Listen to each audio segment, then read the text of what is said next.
Околу 370.000 евра три вработени во јавното сообраќајно предпријатие се обвинети дека проневериле пари од продажба на билети на граѓаните кои секојдневно го користат градскиот превоз.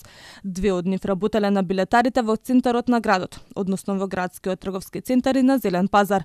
Третата била сметководителка која ги криела кражбите на парите. Според обвинителството, кривичните дела ги извршувале во периодот од 1 декември 2018 до 5 август 2021 година. Две од обвинетите продавачки на билети на продажните места, билетарници, Зелен пазар и ГТЦ, уплаќале помалку парични средства наплатени во готово, додека третата обвинета, самостоен референт, сметководител во оделението за сметководство, сектор за финансиско работење во ЈСП, иако знаела дека паричните средства не се уплатени и раздолжени, сметководствено вршела докнижувања, прекнижувања, исправки и други книговодствени дејствија без документација, за да може сметководствено да ги оправда и покрие неуплатените готови пари од нивниот пазар. Обвинителството им одреди мерки на предпазливост, одземање на патна или друга исправа за преминување на граница, забрана за напуштање на живеелиштето, како и повремено да се јават на суд.